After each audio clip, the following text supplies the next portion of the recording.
Well, I'm here today with Lieutenant Governor Tressel, as well as Sim Merrick, who heads up the Ohio EMA. We're here at the Ohio Emergency Management Agency in Columbus as our teams continue to monitor the large storm that's been spinning over the Midwest for the past several days. As you can see on the monitors behind us, the storm is currently just sitting on top of us. What's concerning about the storm is its slow pace. It's churning over the Midwest, continuing dumping rain on the same areas of the country, including Ohio. Our experts tell us that they expect continued heavy rainfall throughout the state, on and off all this weekend, including the potential for severe thunderstorms in southwest Ohio, particularly on Saturday. The system isn't expected to move out of the state until sometime on Sunday. The facts are, as we have observed from the air and on the ground, that our ground is now really saturated here in Ohio. Our biggest concern right now, particularly for the southern half of Ohio, is flooding and flash flooding. Flooding and flash flooding. The storm has already dumped a lot of rain all over the state since Wednesday. We currently have quite a bit of localized flooding. Our rivers and tributaries are already swollen, and there are currently around 70 roads closed across the state of Ohio. About 70 roads currently closed. As this weather system continues to linger, we know this flooding will only get worse. I do want to be clear, though. We do not expect this storm to bring record levels of flood waters. We do not expect that. But we are expecting moderate flooding, particularly in the southern half of the state. The last time we saw flooding of this nature was in 2021. We expect more roads to flood over, more water in businesses and in basements, and more low-lying areas will also flood. Those here in the EMA's Emergency Operations Center have been coordinating with local law enforcement, local emergency management agencies in the state to ensure that they have everything that they need at the local level. That communication obviously will continue. The Ohio State Highway Patrol continues to remain fully engaged in monitoring and responding to the storm's impacts across the state. Troopers are maintaining high visibility and will respond as conditions evolve to ensure the safety of motorists. They work very, very closely with our local sheriff's office. Our local sheriffs do a phenomenal job keeping us informed. They do a phenomenal job right on the ground helping the citizens of their county. Our teams over at the Ohio Department of Transportation have also been preparing by actively cleaning out culverts and drainage pipes, which help prevent water from backing up onto the roads. We also have ODOT teams on standby throughout the state with chainsaws, other specialized equipment to remove downed trees and limbs from the roads. Similarly, our Ohio Department of Natural Resources Division of Parks and Watercraft has swift water rescue equipment at the ready, if needed, and we certainly hope it is not needed, but they are prepared. I want to thank all the first responders who will be responding this weekend. We know that they do a phenomenal job. We depend on them, and we're very thankful for them. I'm going to now turn it over to Lieutenant Governor Tressel, who's going to talk about some of the dangers that we want to warn people about. One of the reasons we wanted to do this press conference here as we begin to approach the weekend and the continued rain, is we want to make sure that people are alert to the biggest dangers that they face. Lieutenant Governor. Thank you, Mr. Governor, and it really has been impressive to watch our Department of Public Safety, Director Wilson and Director Sim Merrick and Emergency Management Agency have us prepared for the inevitable things that come our way. I think my first meeting with you as the Lieutenant Governor was right here as you were imploring us to make sure that we're ready for every situation so that every Ohioan can be safe and can be informed. And so my task here this afternoon is just to give those last few coaching points, if you will, to make sure that we're ready for every situation. And the most dangerous situation in this case is flash flooding.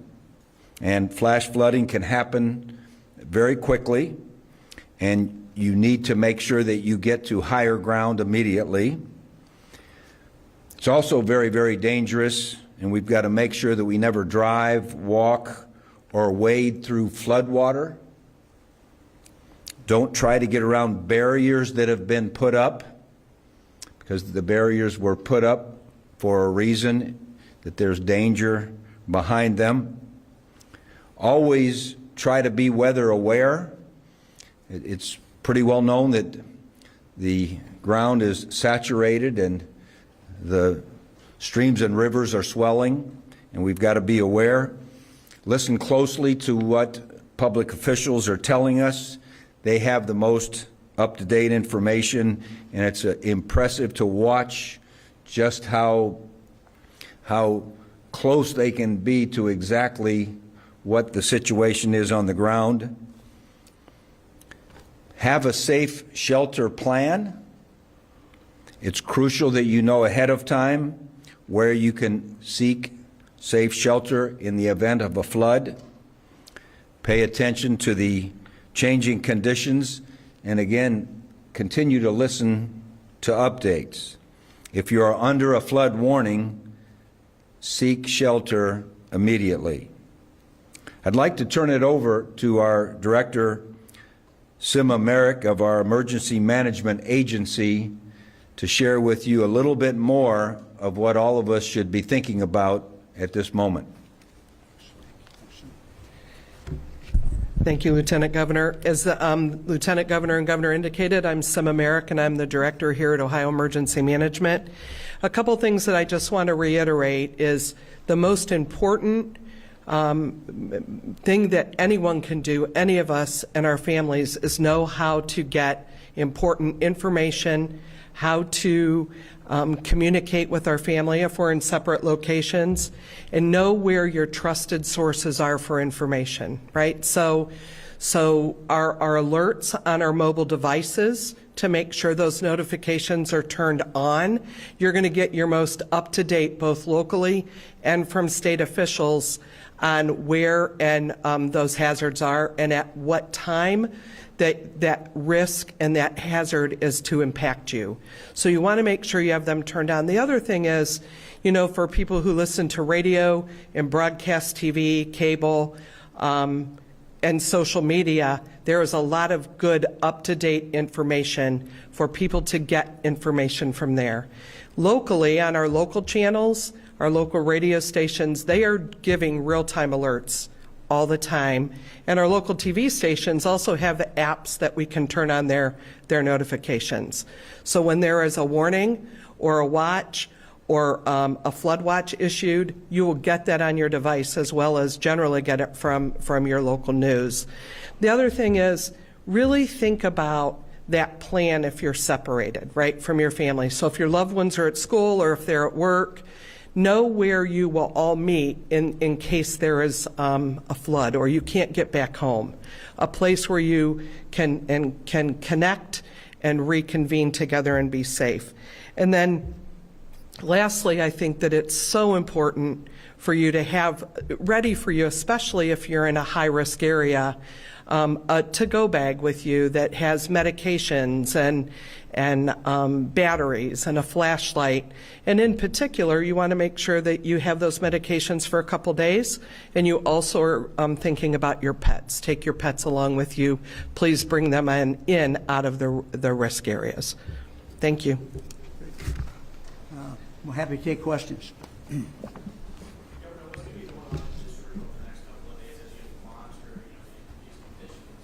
Yeah, Sima, you want to describe it? Yes, sir. So we are at level 2 of 4 in this room. It's called assessment and monitoring. We have been in this phase since earlier this week. As indicated, the storms have been kind of circling around and installed over top of us. At that point, assessment and monitoring means we are engaged even more closely with our county partners, our county emergency management agencies, as well as our state agencies and state partners. That gives us a better level of reporting to ensure that we are reporting and communicating up and down and sideways, and also getting stuff out to the media as well. We will continue into this posture till the storm kicks out of the state, and right now we have calls with the National Weather Service, the Army Corps of Engineers, our county partners, and our state agencies as well.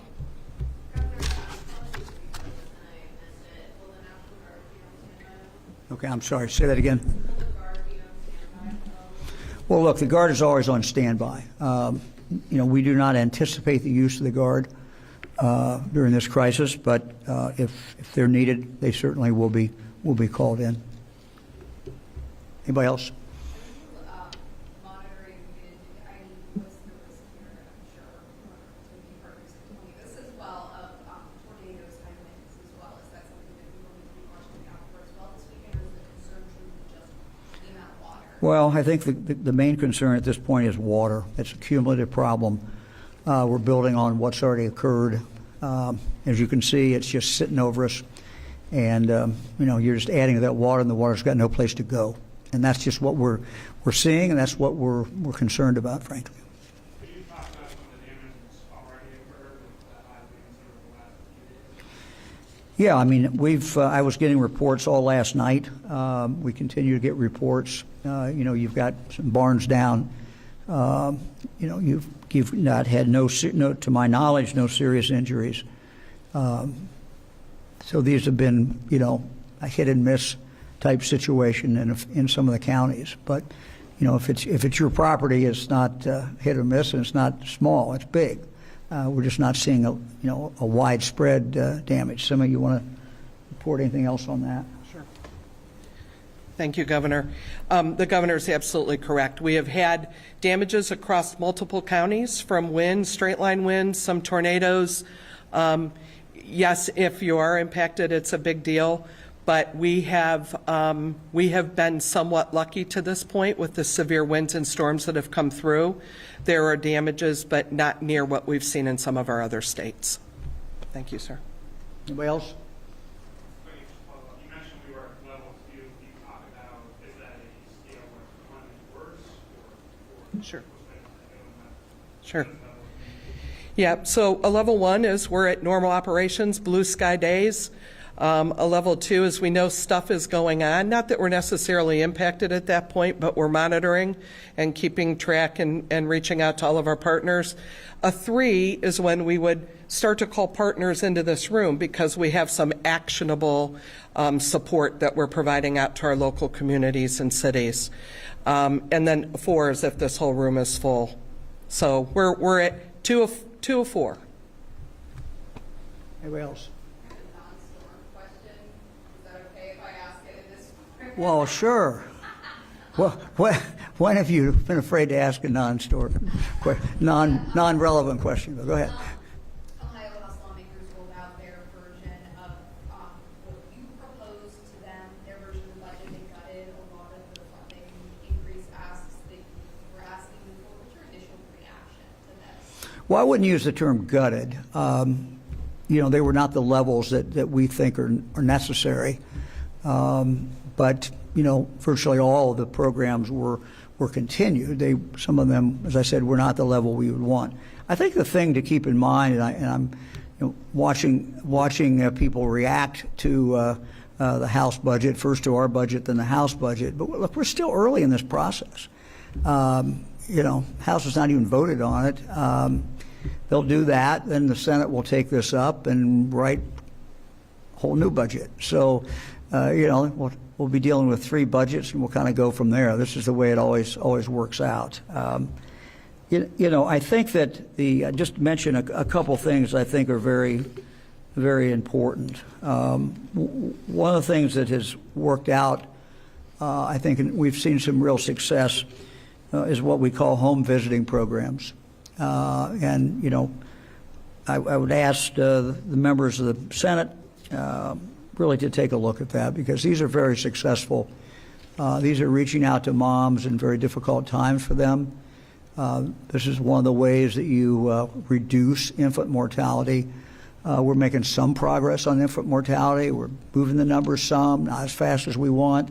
But home visiting is just a very, very important program. We know it is successful. We know it works. We know it saves lives. We know you end up with healthier babies. The second thing I would mention is our new proposal for child tax credit. This is going to impact a ton of kids in the state of Ohio and their families. We know that strong families are essential to our state. This is where our state is. You know, if you want kids to be strong and develop, you know, strong family, this money is going to make a huge difference in the lives of a number of our working families. It'll make a difference when two parents are both wanting to work and are working and are having to juggle child care. No, this won't pay for all of child care, but an extra $1,000 or $2,000 or $3,000, depending on how many children you have under the age of 7, will make a big, big difference. So I would ask, you know, the legislature to take a look at this again. You know, we have provided them, I think, with a very good way to pay for it, with the increase in tobacco tax. It's just vitally important, and I've not heard one member of the legislature that I've talked to, at least, who doesn't think that this is a very, very good idea to be able to use this new tax credit. It's something that if you look at what's been written over the last 5, 10, 15 years, it doesn't seem to be a partisan issue. It doesn't seem to be a Democrat issue, a Republican issue. You have conservative thinkers, you have liberal thinkers who all come together and say, you know, this is good. This is good for society. This is something that we need. So those would be the two of the things, not exclusive, but two of the things that I would just mention today. Governor, quick question about potential funding cuts for small public libraries and some of the Help Me Grow program expansion. Well, Help Me Grow program is another very, very important program. You know, these are programs that no one's questioning. These are programs that we know work. And if we're really going to invest in our state, invest in the future, these are the type programs that give us, frankly, the most bang for the buck. When you're investing in kids, you know, you end up with a child who can live up to their full potential, and that will make a difference. 5-year-old child, life expectancy today may be 100 years. You know, you're for a very little amount of money, you're changing the outcome for a child, or potentially changing the outcome. So these are the type programs that we simply must invest in, and we must invest in fully. Look, public libraries are the center of many communities. They do a great job. I've always been a supporter of the public libraries. What amount we end up on, you know, obviously remains to be seen at this point. Anybody else? Can you talk about how the state budget may be affected if there's ongoing federal funding cuts? Not clear at all. You know, we're obviously are monitoring what's going on at the federal level, what the administration is saying. All our members of the cabinet are doing that, but it's much too early to really determine, you know, where we're going to find, if we do find some real deficiencies and things that we might have to fill in, or, you know, at the state level. I think it's too early to determine that. But we're going to stay on it, and we're going to continue to watch it. What do you say to school districts who either with your budget proposal or the House budget proposal worry that they're being shortchanged and won't have enough money to operate? Yeah, well, I've never found that schools are bashful about mentioning the need for money, and I don't blame them. That's what they should be doing. Look, our schools are vitally important. We go through this in every budget. We have to balance different needs, different choices. And the thing I would tell the schools and tell anyone else concerned about anything in the budget, we still have a long ways to go with this budget. So now's the time to speak up. You got a window here. This is an important time. So if people, have concerns about any of the budget, not only is it the appropriate time, this is the time they must do it, and they must speak up. And we certainly encourage them to do that. Going back to the child tax credit, are you open to another funding source for that if lawmakers come up with it? Well, we've given them a way that I think is the easiest. It's a way that helps public health. It helps the health of individuals. Is what it helps. And it also provides the money, and it's a pretty much even match. Are there other ways of doing it? Well, maybe. Our challenge as we put our budget together was we couldn't find any place else to pull that amount of money from. It's a very significant amount of money, and we target it directly at these working families. It will go to the people who need it the most, and to the people who, frankly, have a family. They're trying to raise that family, and they're doing everything they can. They're working. These are the people we want to help. These are the people we should be helping. These are the people that are most important to our society and how well we're going to do as a state. So we got to get them this help. We couldn't find any other way in the budget to come up with this kind of money. If somebody else can figure it out, we certainly would look at it. One more question, aside from Jill's going to get you, so. aside from federal government cuts, how do you expect the U.S. economy and specifically the volatility of the market that has come from these tariffs to affect the state? Well, if you look at the employment figures that came out today, they're pretty strong. Came out today or yesterday, pretty strong. But look, I mean, I don't have my crystal ball today, so we can only hope that the things that the administration are doing in regard to tariff will work. The market doesn't like uncertainty, and that's part of how the market is reacting. But I don't have a crystal ball. I can only hope that things work out well. We're going to stay focused in Ohio on what we can control, what we can do. We're at the budget time again. This is a crucial time. We're going to live with this budget for people of the state are going to live with this budget for the next 2 years. So it's time to do the things that we need to do and to invest in our kids and invest in our families. Thanks a lot. Thank you. All right. Sima? Thank you. Thank you, sir. Thing is sitting there, isn't it? Yeah. It's not moving, is it? Wow. Yeah. Right over top of us. It's right on us. Yeah. Just keep circling. Yeah. Wow. See how many inches of rain it's going to drop in a short while. From today to the next week could go anywhere between 2.5 to 6. Wow. But they really think we're more in that 2.5 to 4 inch range left. Now we've already had